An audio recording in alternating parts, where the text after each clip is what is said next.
Okay, when I go to trace my drawing in pen, it may be that I don't actually trace it. I do what I call a trace draw, which means that I double check it before I start into it. And if there's something wrong with it or there's a problem with it, then I'm going to change it as I draw it, right? It could be that I want to take into my pencil here and I want to erase something and redraw it or whatever. But I also want to get some textures going. So let's talk a little bit about textures.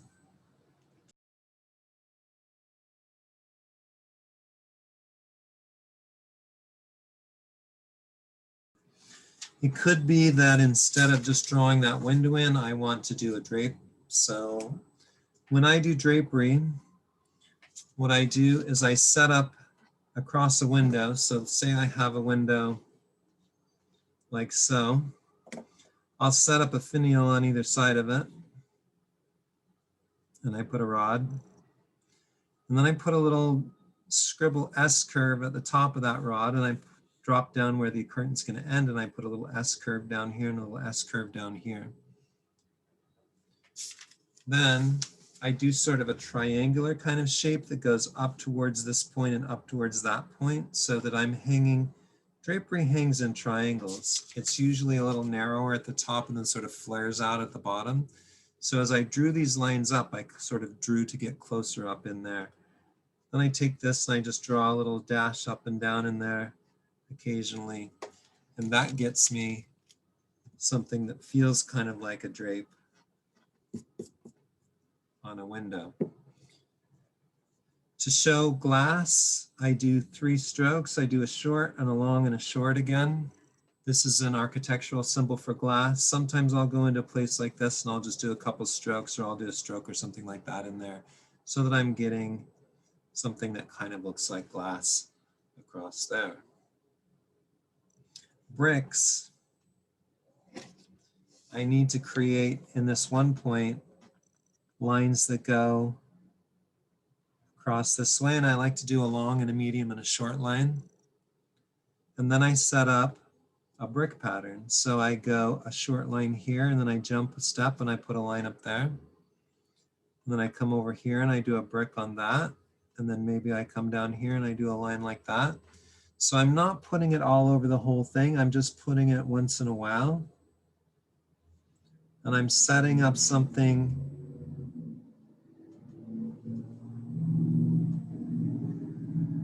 that sort of fades in and out of brickwork here.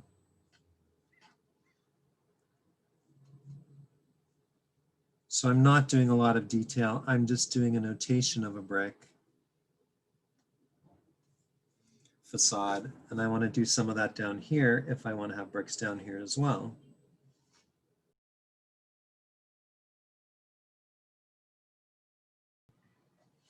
But I kind of leave these ends open a little bit on that.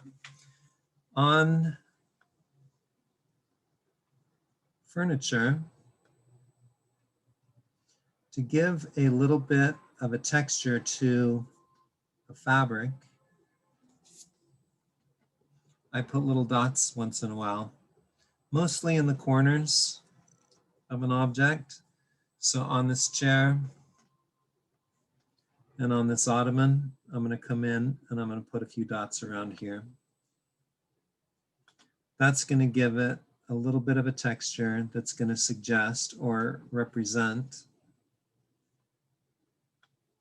a fabric.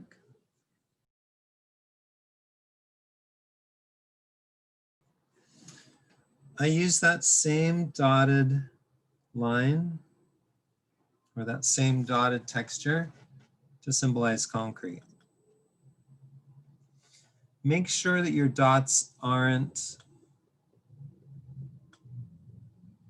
too much in a grid. So if you go into something and you go dot, dot, dot, dot, dot, dot, dot, dot, it's going to look weird, right? So you kind of want to group them up a little bit, spread them out a little, come in here and there and give yourself some textures.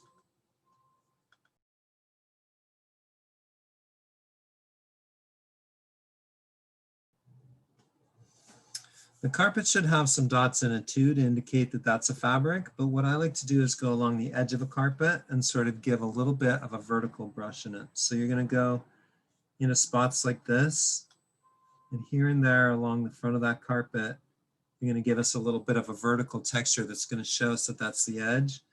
Come around in here and give us just a little bit here and there within the carpet as well.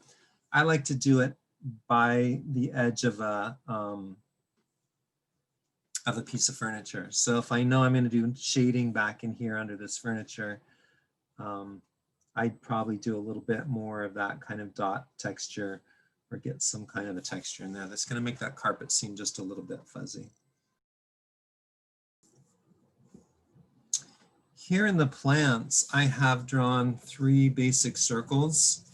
I kind of want to break them up a little bit so that they become a little more interesting. So as I go into those with pen, I might kind of want to do something that's a little less circular and a little more something something so that that plant starts to take on a different kind of a shape in there. Maybe make my popsicle sticks in the bottom a little bit more random.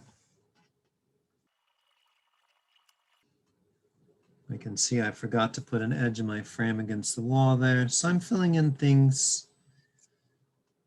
I'm thinking as I draw, I'm not just mindlessly tracing. These plants, I don't need to scribble too much. I kind of like to leave them open a bit. And the reason for that is I'm coming in to shade them. So knowing that, I want to do more of that with my markers. And if I need more later with my pen, then I'll come in and I'll ink it up after I'm done. So maybe I just want to leave those blobby kind of things happening.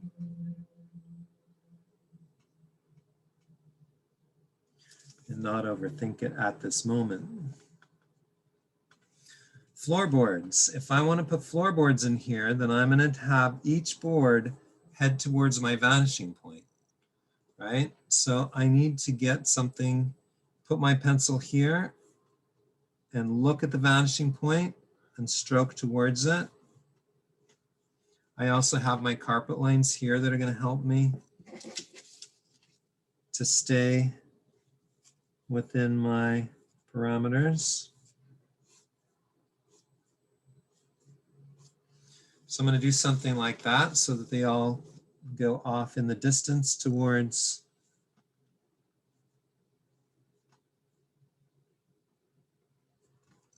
what's happening there. This should go up actually to the top. Okay, good. I made a mistake there. I'll show you what I do when I make a mistake.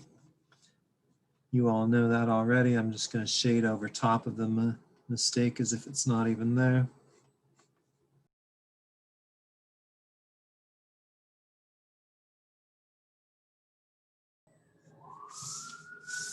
Didn't set up handles on that yet. The floorboards, when I get them set up, going off to my vanishing point, then I want to take kind of like bricks, but not exactly. So I want to take and maybe put a line horizontally here, just randomly in my picture here and there to show the end of a floorboard, but I don't want to do too much of that. But that's going to indicate a floorboard. We could go in and say that the objects are wood. Wood objects, we know from our textures assignment, has this kind of thing. So I kind of make a V shape, a wobbly V, and then I go up and I do a wobbly V next to it and next to it and next to it. And I come down and make a wobbly V going in this direction. If I do that on my floorboards, I'm afraid it's going to draw too much attention to that. So I don't usually come in here and do a lot of that. I could go in here and do a little bit and see what that's going to do. If I make this wooden down here, I don't really do it on the legs of furniture or even on the sides of something like this. I think it just tends to be a little bit too much. See how I'm getting just a lot of drawing going on in here? I think my shadows will eat some of this up, so I'm not that concerned about it. But I'm not going to go onto the front of that and do all of that kind of thing. I think I want to set up some kind of a something interesting back here. I'm going to make that a mirror. Actually, I'll show you how to do mirrors. And put some candles here, perhaps. I think there's some candles in your picture, or maybe a vase.